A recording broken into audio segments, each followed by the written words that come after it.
cookie. I'll start with my mom. She taught me how to bake cookies. She baked a lot of cookies and brownies.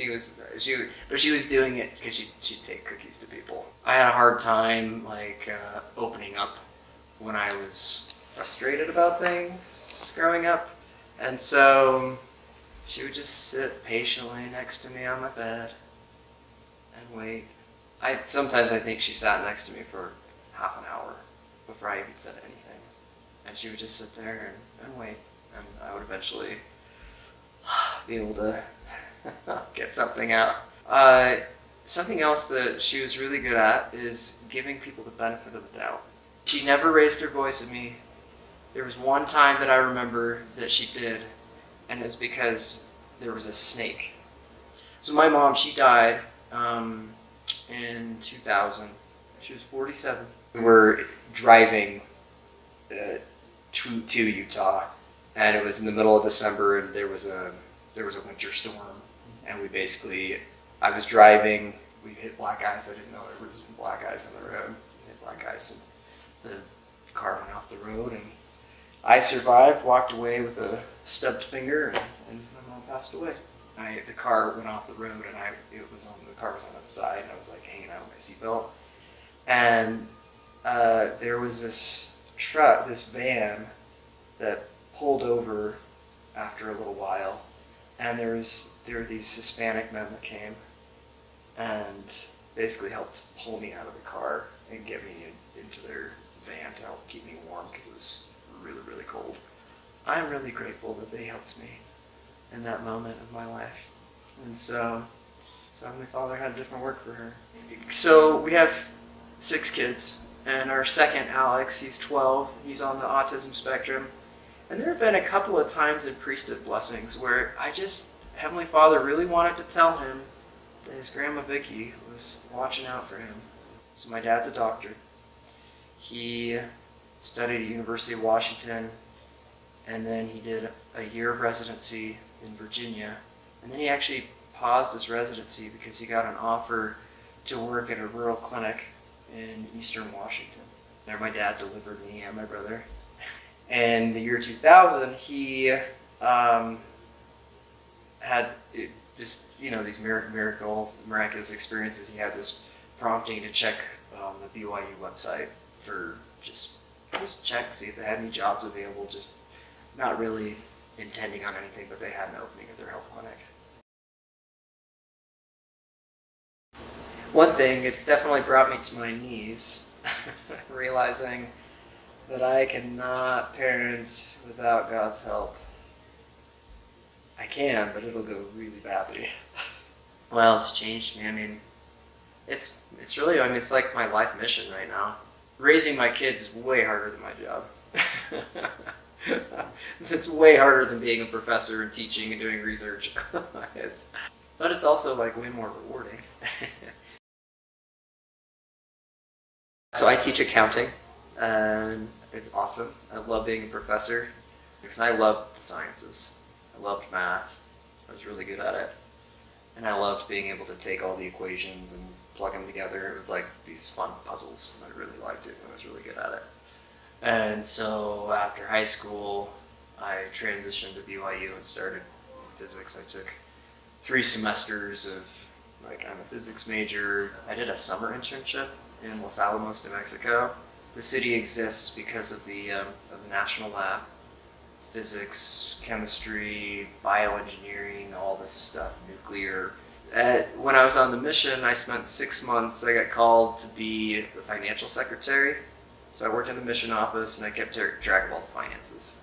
I distinctly remember sitting at my desk and having this moment of maybe God has something different for me to do in my life.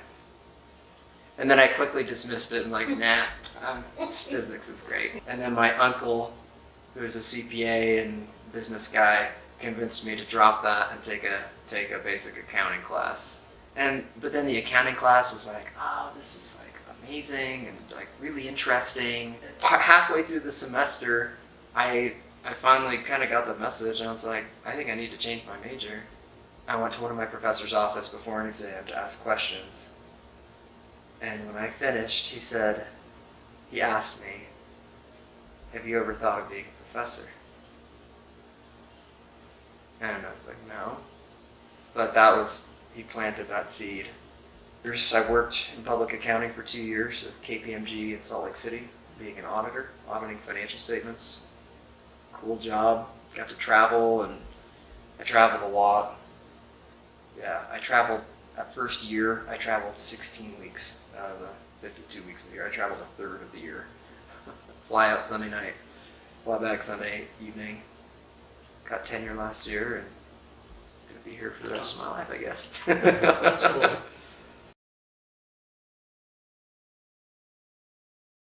I think my faith journey is so much just been about God speaking either to me personally or through other people to guide my life. One of the most influential things that happened actually was when I was at scout camp. I was 11, going on 12. One of my friends asked me, like we were having kind of this private, more serious conversation, which is unusual for 11-year-olds. But I think he had turned 12 and had recently received his patriarchal blessing. But he asked me, he's like, do you know that the church is true? And that it was just like, that was a moment of clarity of like, I don't know. I'm not sure. I don't know that I've ever really thought about it. I ended up receiving my patriarchal blessing just a few months later, like 6 months later after that, and it was a very significant shift for me. Life goes so much better if you follow and stay close to Heavenly Father. It's so much better. It's so much more peaceful.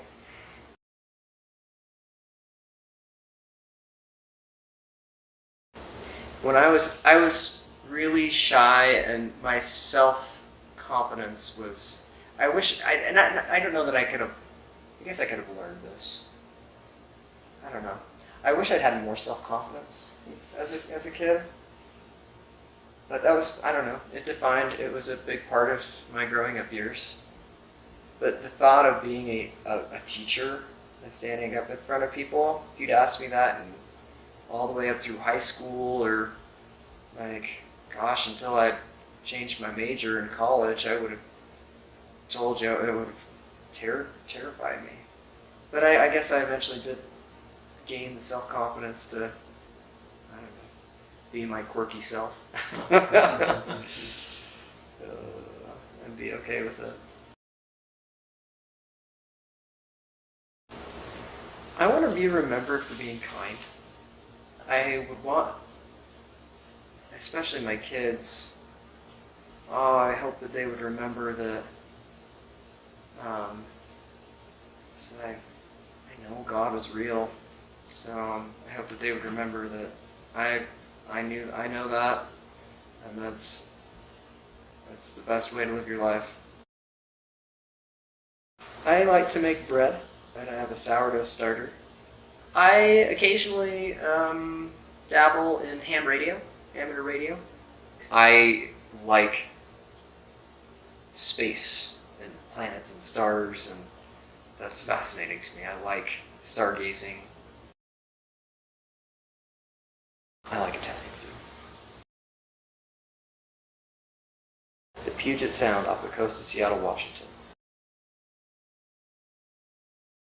Hunt for Red October. Trust in the Lord with all thine heart, lean not unto thine own understanding. In all thy ways acknowledge him, and he will direct thy paths. Proverbs chapter 3, verses 5 and 6. Let us all press on.